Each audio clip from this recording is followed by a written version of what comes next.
Sunrise Sunset, the Jewish Family in Transition, and I'm Audrey Gordon. We have as guests today the kids on the block, whom you're going to meet, Dr. Judith Hellizer, a psychologist in private practice, and Patricia Mourant, who is a special educator in the Glenview school system.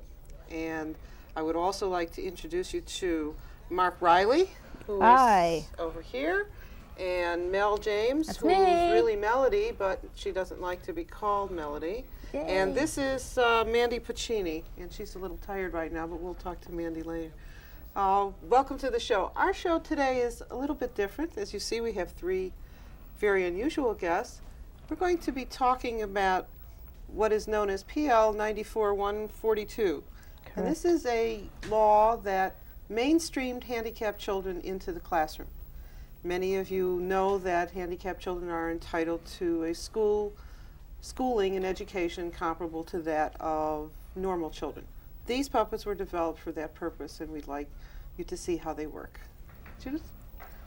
Well, one of the most important things to think about is that what happens with handicapped children is that they tend to get isolated both by the difficulty in communication, by the fear and by the anger that derives from when you can't communicate with someone.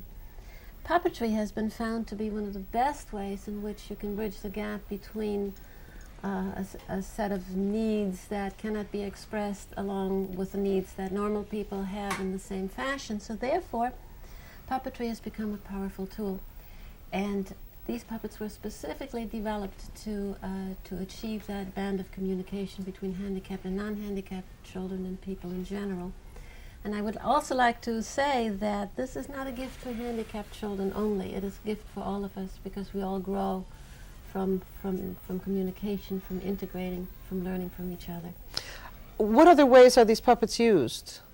Puppets like this. Aren't these puppets also now used in California to help those children who were sexually abused? Quite so. Puppetry is being used in all areas where children are not as yet able to communicate as you and I can. In California, it's become a powerful tool in the research on these particular problems. Also, puppets are being used in hospitals to prepare children for invasive procedures. Children learn better from puppets because they can identify with, be comfortable with, speak to, manipulate, and be part of the puppet world. So that's what we would like to show you today. These are your children. Tell me a little bit more about them. I would love for these to be my children. In point of fact, these are Barbara Aiello's children. Barbara Aiello was a special educator in Washington, D.C. several years ago when the law first mandated that children be mainstreamed into the classrooms. She had a 5th grade boy who was about Mark's age here, who was cerebral palsied and in a wheelchair, as Mark is, and he was to be put into a regular class. Shortly after he said, "I don't like this. This is very scary to me. I want to be back where I know things and it is safe." Her promise to him was to develop a way to make the transition smoother for handicapped kids to regular classes and to help regular kids understand what it was like to be a handicapped kid. And Mark was the first puppet made. And my name is Mark Riley. Hello. Mark is a cerebral palsied puppet and thus the wheelchair. Which is actually a very well constructed miniature wheelchair. It isn't a toy. That's right. This is my cruiser. And I call it my cruiser, and I can do wheelies. Watch. I want one. Oh, Mel, you'll ride in it later. My mom gets real upset when I do that, but you know how moms are. Oh, your mom probably worries about you getting hurt in your wheelchair. Yeah, that's her job. You know, moms worry, right? That's true. That's true. Right. Do any of the other kids ever want to ride in your wheelchair, or? All the time, because I have a lot of fun in my cruiser, and I like it, and so do the other kids. They want to ride in it too. I let them. Do you let them? Yeah, I have to sit on the floor then, because I can't stand up like they can, because CP, or cerebral palsy, that's something that happens to you when you're born, and then you can't, well, the kind I have, you can't walk. But I can ride around in my cruiser, so it's okay. Well, Mark needed somebody to talk to because the puppets very much are their own person. Mark has a twin brother who's non-disabled. He has a younger sister who's 6 years old. And so Barbara decided that the puppets would do best if they had all interaction on their own, and so Mel was created. Hi. Hi, Mel. How are you today? Okay. That's good. Mark and Mel know each other because they live in the same apartment building. Mel has 4 older brothers, and Mark is the same age as her next older brother. But she likes Mark because Mark doesn't tease her, and her older brothers do a lot of that. That's right.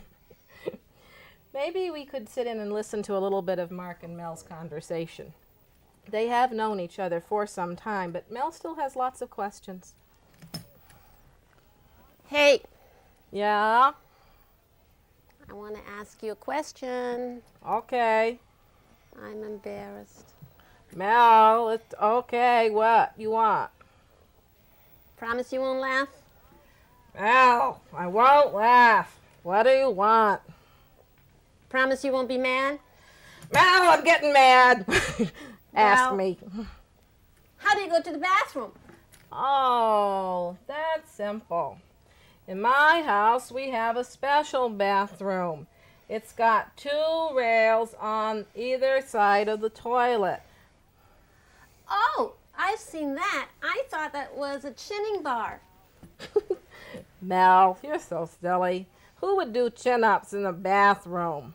Well, you probably would, Mel. I would, Yeah. but now I understand. Yeah. Talk to you later. Okay. Anyway, what I do, you see, is I just scoot my wheelchair right up to there, and then I take the bars, and I stand up, and that's how I use the bathroom. Oh, I didn't want to ask you, so I thought I'd just kind of not ask anymore. I'm glad you told me. Thanks. You're welcome, Mel. Hey, you up for a game of checkers now? All right, let's play. Okay. And off they go. To play checkers. I'm going to leave Mark maybe for a minute so we could introduce Sure. who's sitting on your lap. Right. I think I'm going to leave Mark. See, I think one of the things that we have to explain is that you have a right-handed puppet, which means that when you have to work your puppet, that you have to have your left hand free to do that. And you have a left-handed puppet, I do. and that means that you have to work her with the left hand, and you can use the bar. Does she have a little bar? With the right hand, so that they You can got talk it. to one another. I have a 2-person puppet, which is why Mandy hasn't been able to communicate until now. And a second reason Mandy hasn't been able to speak too much is because Mandy has been deaf since birth. So we had to make a puppet that would have a real person's hands because Mandy uses sign language, as many deaf people do, to communicate. Now this is Mandy Puccini. And My name is Mandy. Thank you, Mandy. Mandy just told us my name is Mandy in sign language, and people who are deaf often make a particular sign for their name, just as you might make a nickname for your name. Mandy, will you show us your name sign again? Yeah. Mandy's sign is the M for Mandy, combined with the sign for puppet, because she's Mandy Puppet. Mandy reads my lips, and that's why she turns towards me, and I make sure I'm looking right at her when I speak to her. Mandy, I know you're deaf, so what is this about? What is that? Oh, Mandy's making the sign for a hearing aid. Many people wear hearing aids so that some sounds are just louder for them. But Mandy can't hear voices. She can't hear my voice, and she has never heard her own voice, so it's very hard for her to learn how to talk. Mandy has a special speech teacher, though, who's been working with her, and even though she's never heard language, she has learned to say some language. Mandy, would you tell me your cat's name, please? my cat's name is Sneakers. Oh, thank you, Mandy. That was really nice. As you can tell, it's hard for Mandy to talk. I'm going to let her sit right here with Audrey. She prefers really to use sign language. I think I'm going to put Mark on my lap. Mark, what did you think about Mandy's talking there? Well, it's hard for me to talk too, but not because I've never heard talking. It's hard for me to talk because cerebral palsy sometimes affects the way people talk. And then people sometimes tease me like they might tease Mandy? Because I can't sign, and because I think it would be easier for us if we just spoke about it. We were talking earlier about how difficult it is for people with invisible handicaps to function, and how difficult it is for children especially. When someone sees Mark in a wheelchair, there's an automatic, oh, I know this is a handicapped child.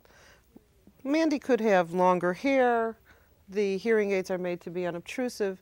People will look at Mandy and think that she's fine. What happens here?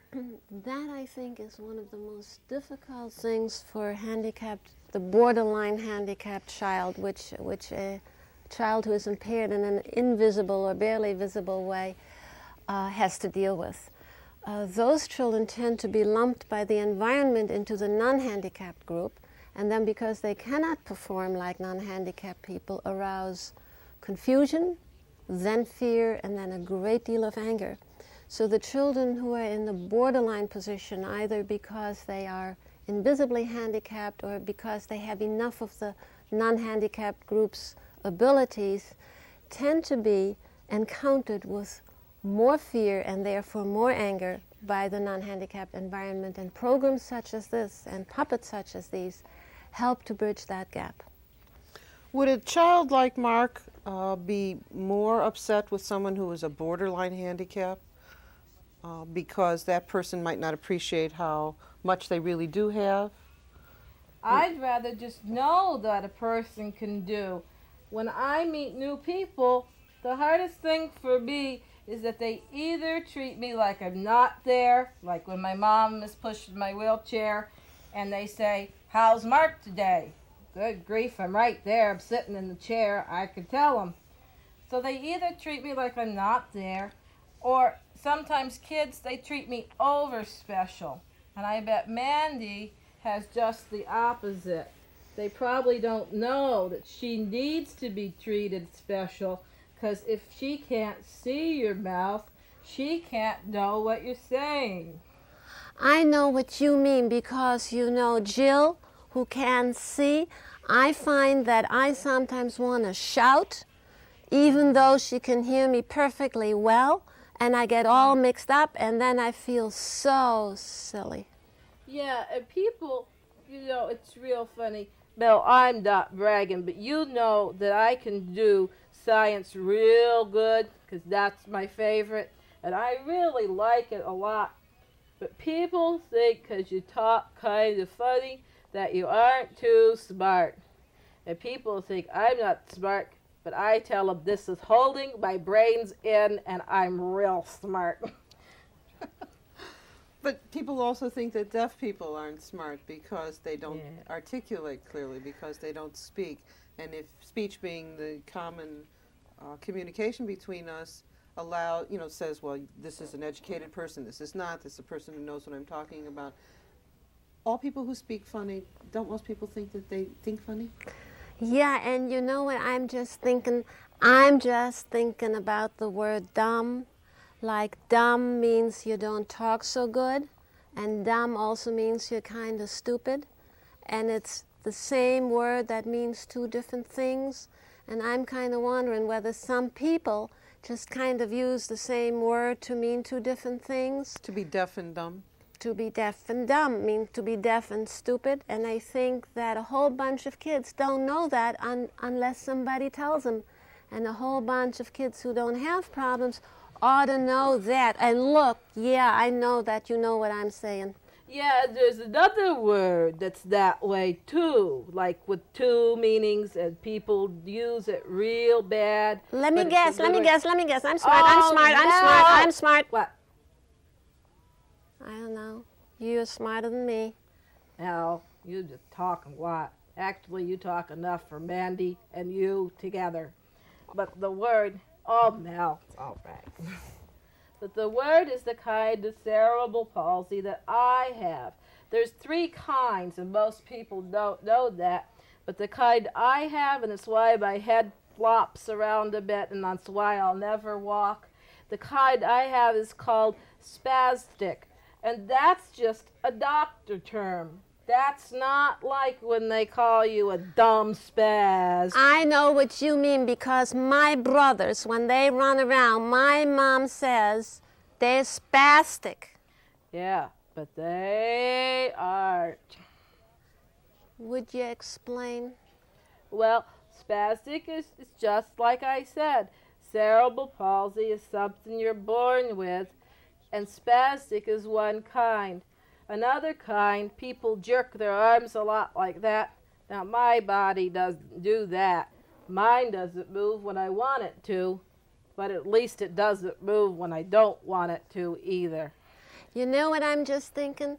The What's word jerk is another of those words too, those funny words that mean two different things and hurt people if they're used incorrectly. Yeah, but friends don't do that. Mel, I know that you have a lot of other friends like Mandy and like Mark. Who are some of the other people in the social circle here? I can tell you some of her friends.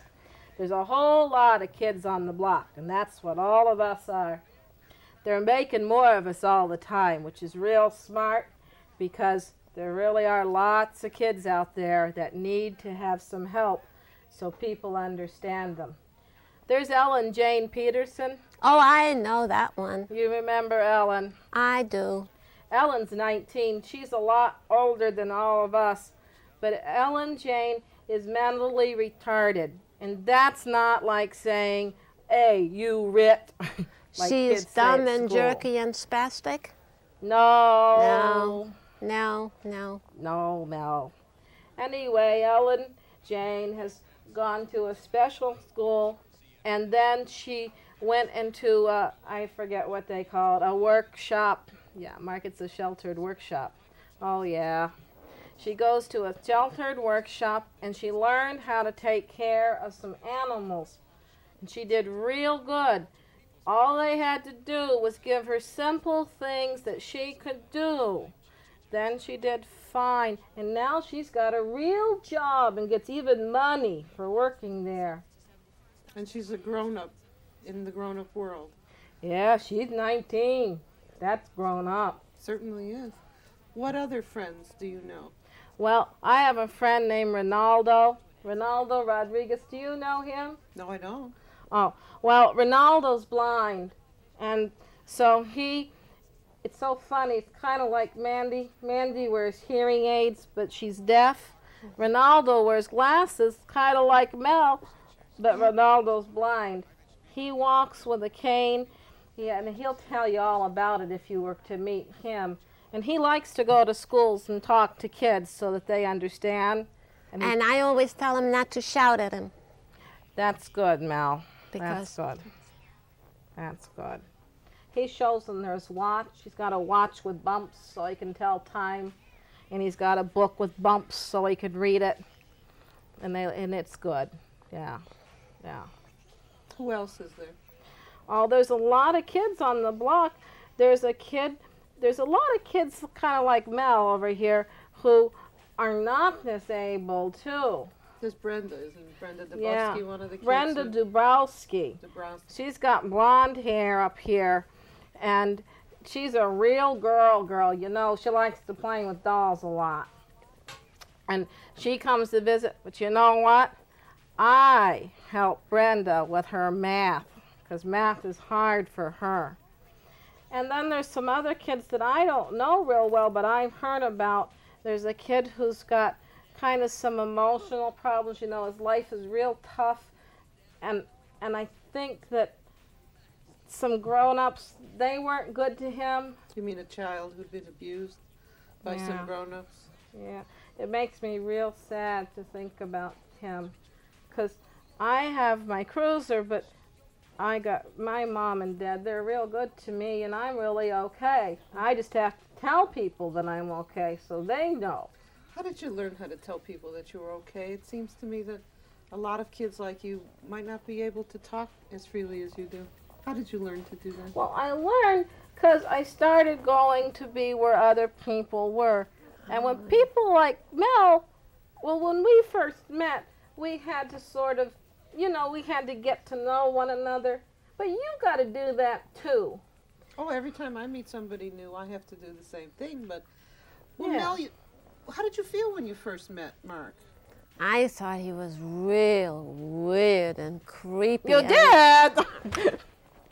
Don't yell at me. You know that we're big friends now. Oh, But yeah. when I first saw you, I thought you were so creepy because you wiggled and you sat in that funny chair, and I was a little bit jealous of your cruiser, and I was frightened, and it made me so, so mad because I had never seen anybody like you. But now we're friends, and I just love playing checkers with you because you're a bunch better than my spastic brothers. Who aren't spastic. Right. Mark, Mel, Mandy, I'm sorry that I can't speak for her because I don't know sign language, and so she really can't speak all those signs. I'm sure you have a lot to say, I really do. But I'm wondering if you could tell all of us how Mel and Mark and Mandy help adults, and how specifically they could be used to help children in the classroom and in their settings. I'd be happy to. As you know, Mel and Mark and Mandy are all part of the Kids on the Block, and as Mark was saying, there really are a lot of other kids covering a whole range of disabilities. The puppets are really designed to be used in public schools and to be taken into classrooms.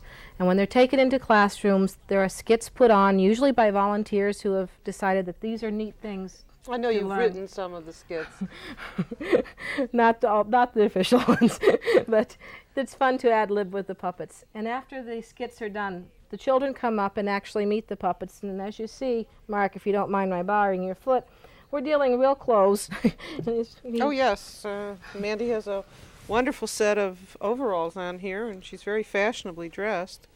And the kids all get to know the puppets, and they ask the puppets a lot of questions. The beauty of the puppets is that children have never been told not to talk to a puppet. So the same bright, curious kids that will ask, gee, how does this work, and get an answer from an Like adult. me. Yeah, Mel, like you. From these guys get a lot of answers about what it's like to be disabled and what it's not like to be disabled, what people both can and cannot do. And everybody gains, don't they? Yes. When you have a disabled child in the classroom and the puppets are put on, is there ever any response from them? Tremendous response from them. It's one of the neatest things, I think. I've done that in my own classrooms with, I have a student right now who is has cerebral palsy, and he's not in a wheelchair as Mark is, but he's on crutches. The response from handicapped children is usually, oh my gosh, there's somebody representing me. If we think about how handicapped children are usually represented if they're on television or if they're in literature, they're usually superheroes. They're the kids who have overcome beyond and above, and it's not very realistic. But a Mark who gets mad because Mandy keeps his game 2 days, or because Mel keeps his game 2 days longer than she's supposed to, is very realistic. And for Mel to holler back at him that he's a creep because she really did give the game back and his little sister has it, and that makes it all very real. In other words, Mel will treat Mark as she would treat anybody. That's one of the very great lessons that the puppets present to the children, is that you treat a person by the way they respond to you and the way they treat you back, not by the basis of whether they're in a wheelchair or not in a wheelchair. I know that Glenview School District has these three puppets. Correct. Do many others in this area, the Chicago area, have them? I'm not aware of all the Kids on the Block sets there are in the Chicago area. I do know that Northern Suburban Special Education District, which serves approximately 23 school districts, owns a complete, well, not a complete set, owns at least 6 of the puppets, and shows are put on. And usually there are some civic groups, which I can't cite the particular ones, but I do know there are some groups in the Chicago area, women's leagues, things like that, that have the puppets and are willing to come to schools and put them on. I think the real beauty and what we really need to do is to work towards each school district owning a set of puppets, because if they're really around, if they're not just a show that is brought in, but if they really do become the kids on the block and they visit the classrooms frequently, then you find out about Melody's cat Sneakers and what Sneakers is doing today, as well as finding out about the Handicapped itself. Judith, in your work with parents, do you ever use these puppets as a way of making the parent more comfortable with a handicapped child or even their handicapped child?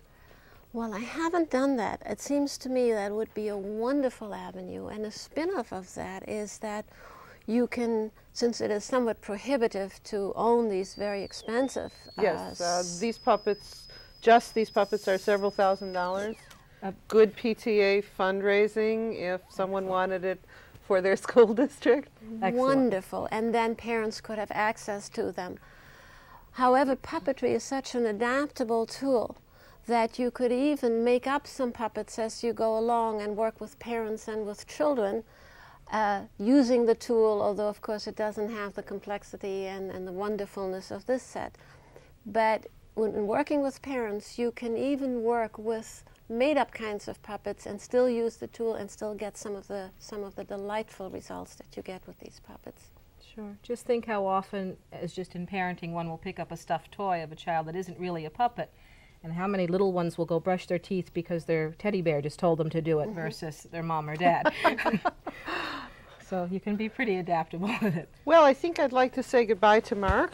Wait. Goodbye. I'm saying goodbye right now. Goodbye, Mark. Well, actually, Mandy is saying goodbye as well because, you see, I have Mandy's hands so Mandy that she can would say sign. it like this.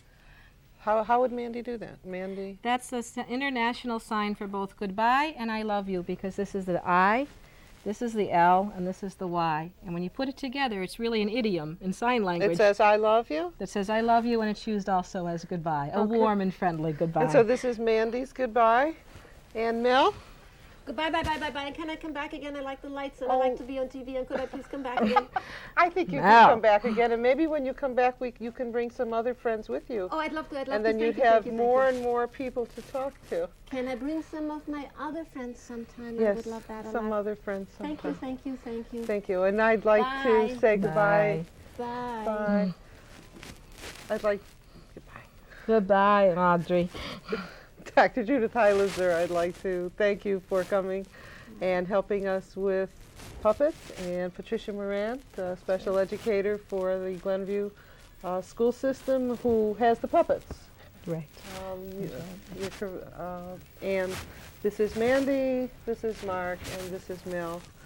And we hope to see more of them. This is the third of a series that we are planning to do with handicapped children and their families and their parents, and perhaps next time we will have some children and some puppets. And we hope that this has helped you to understand handicapped children. We hope that this has helped you to understand that handicapped children are children first and handicapped second. This is Audrey Gordon for Sunrise Sunset, the Jewish Family in Transition, and thank you very much for watching. Would you like to tell them where they could get puppets If you'd like information about Kids on the Block in particular, you can write to 1712 I Street, just as I, Northwest, Suite 1008, Washington, D.C., and the zip is 20006. Fine, thank you very much. Okay.